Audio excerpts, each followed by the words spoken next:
Hello, everyone, and welcome to part 7 of Self-Awareness and Soul Purpose. I'm Carol, and as always, so glad that you joined me here.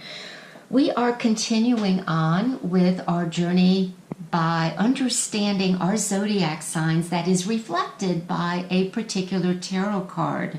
We've done 2 videos on this already. This is the 3rd one. We also will be looking at the 3 minor cards that relate to the major arcana cards, and they offer you lessons and opportunities that you may not know you have in your personality.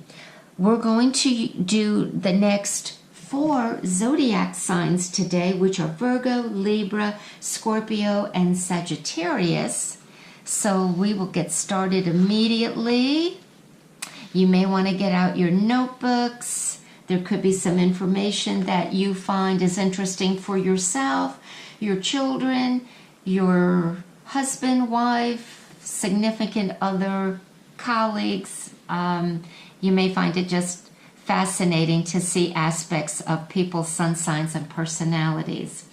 Okay, so we're starting out with the Hermit, representing Virgo, and the 3 cards are 8, 9, and 10 of Pentacles. We are dealing here with an earth sign, which makes the individual quite analytical and practical in nature. If you know Virgos, they can be very matter of fact, but they're very loyal to those that they care about, and especially those that they work for. Work is very important to Virgos.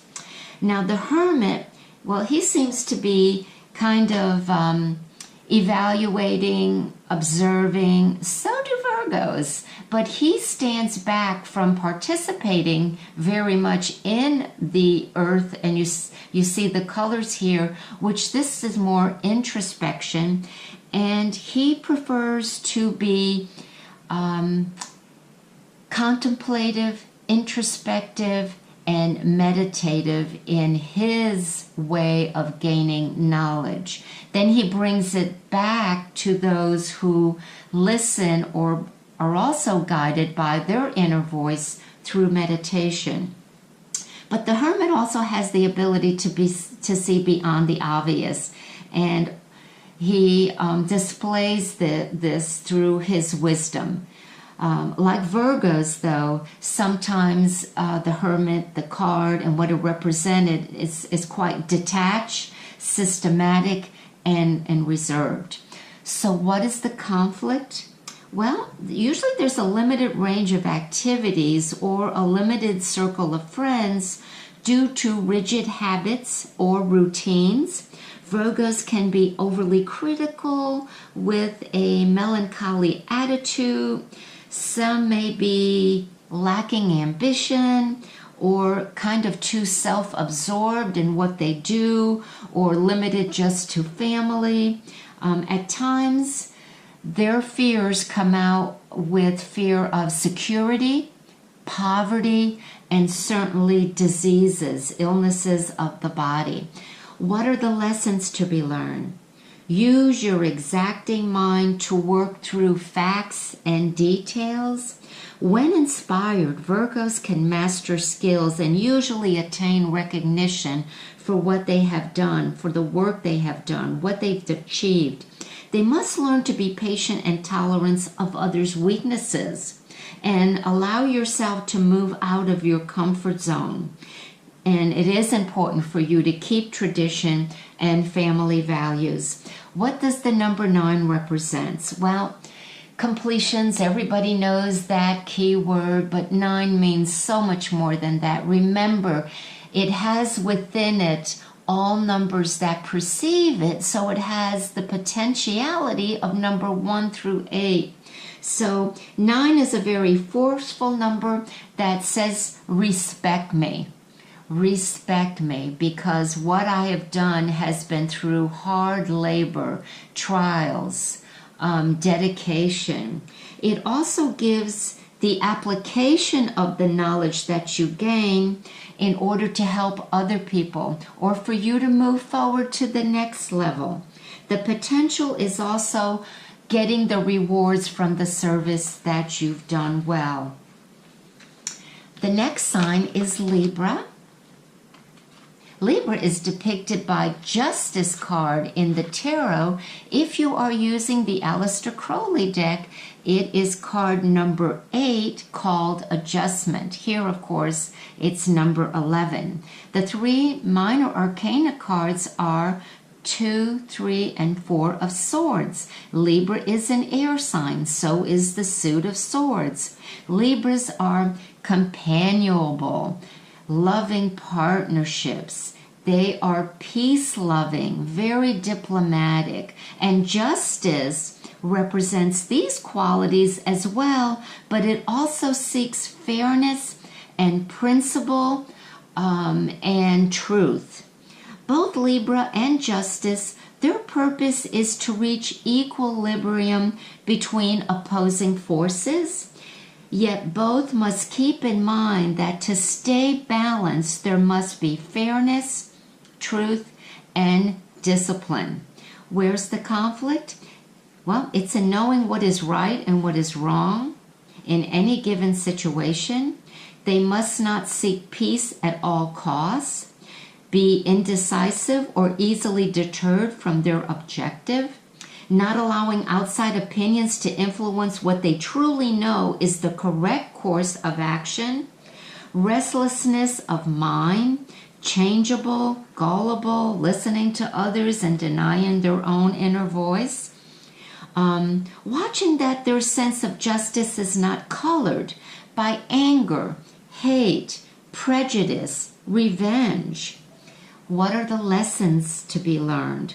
Logic and reasoning works best for Libras instead of imagination or emotionalism. As you can see, she's closing off her eyes and turning her back on her emotions, which is represented by the water. When there is logic, reasoning, dignity, and purpose, desirable results will be obtained.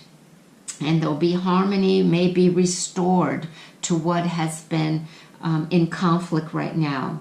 Also, learning to express pain and your deep inner emotions in a constructive way. Learning modification, understanding equality in partnerships. Learn to detect falsehoods from insincere flattery, and when to detach from opposition and take time to reflect. What does the number 8 and 11 give us? Well, the number 8 elevates the natural power inherited in justice.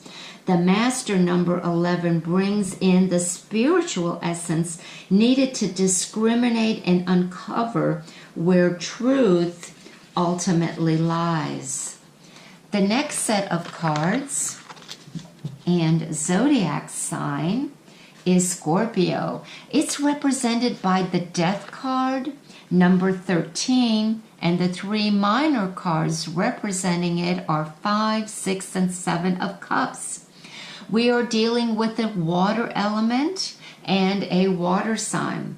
Scorpio is a determined sign of the zodiac. It's always gotten a bad rap, especially if you read the first astrology books. It's getting a little better now. It's more understood. But hey, let's face it, it represents death and rebirth, the reproductive organs, and all of that. So yeah, it definitely is a very, let's say, deep sign, and having a deep sign because Scorpios have the ability to probe, investigate, almost scientifically, to the point that sometimes they dissect so much they don't know what they're dissecting anymore. But they want to get to the bottom of things. The Death card and the sign of Scorpio really are both indicating the need for transformation. Okay? Transformation through perseverance, ambition, and certainly what the water element shows us, which is passion. Both remind us to die to what is no longer needed or valuable in order for the process of change, which is usually for a higher order or a higher purpose, to take place. Yeah, so what are the conflicts? Well, lacking self-control, wasting time, creating tension, making others feel uncomfortable. And when Scorpio is out of balance, they become quite temperamental, secretive, sarcastic, and suspicious. They fear change the most sometimes, but fearing change really disempowers them. And also lack of discrimination may lead to sexual promiscuity. What are the lessons then to be learned? To be aware of the need to rejuvenate mind, body, and spirit.